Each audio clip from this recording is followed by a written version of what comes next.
حقیقت، جب سالک مہلکات سے بچنے اور اوصاف حمیدہ سے مزین ہونے کے مقام پر ہو تو اسے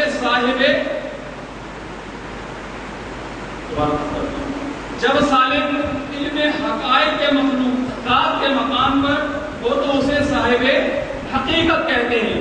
علم مخلوق کا علم جب اس مقام پر ہو تو اسے صاحب حقیقت کہتے ہیں.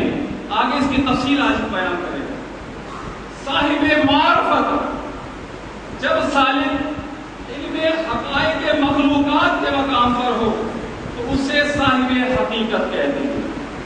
آگے بڑھیے کہ جب سالک، خلاصہ یہ کہ مرید کو چاہیے کہ وہ شریعت اور طریقت پر بخوبی عامل و پابند رہے. خلاصہ یہ کہ مرید کو چاہیے کہ وہ شریعت اور طریقت، شریعت کو آپ نے سمجھا کہ فرض، واجب، سنت، مستحب، یہ شریعت کے عمل ہیں. اور طریقت کیا کہ اوصاف رذیلہ کا نکلنا، تزکیہ نفس ہونا اور اوصاف حمیدہ کا آ جانا، اور اسے تزکیہ قلب کہتے ہیں کہ یہ مقامات پر ہو.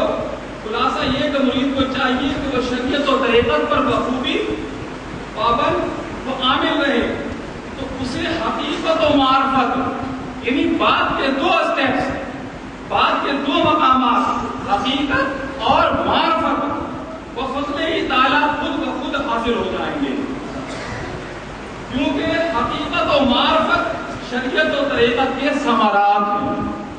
تو ابتدائی اسٹیپس یہ آپ نے کرنے ہیں اور باقی کے دو اسٹیپس یہ آپ کو خود بخود حاصل ہو جائیں گے انشاءاللہ.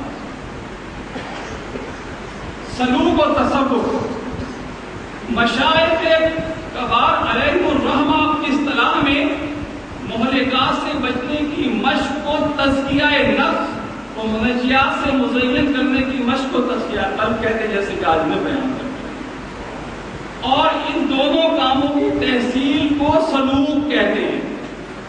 ان دونوں کاموں کے حاصل کرنے کو سلوک کہتے ہیں اور اس کو عمل کرنے والا سالک کہلاتا ہے. یعنی شریعت، یعنی مہلکات سے بچنا اور اوصاف حمیدہ کا اندر آ جانا، یہ تحصیل، اس کو حاصل کرنے کا عمل ہے، یہ سلوک کہلاتا ہے. اور یہ جس کو یہ حاصل ہو وہ سالک کہلاتا ہے.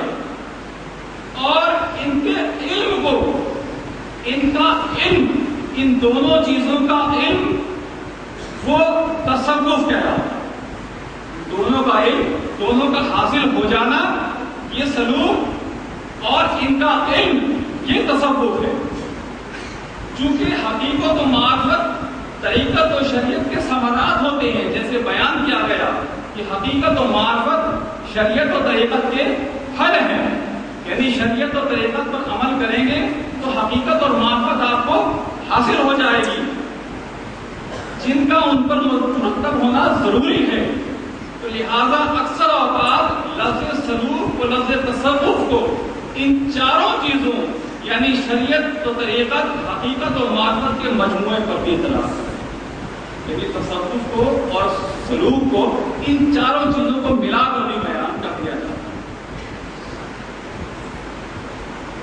مشائخ کرام سلسلہ نقشبندیہ علیہم الرحمہ سب سے پہلے مرید کو ذکر خدا تعالیٰ عز و جل کا سبق دیتے ہیں. ہمارے یہاں کا طریقہ کار ہے. اب بات اصل نقطے کی طرف آتی ہے. ہمارے یہاں کا طریقہ کار کیا ہے کہ جس کو اصل مقصد بیان کرنا یہاں پر.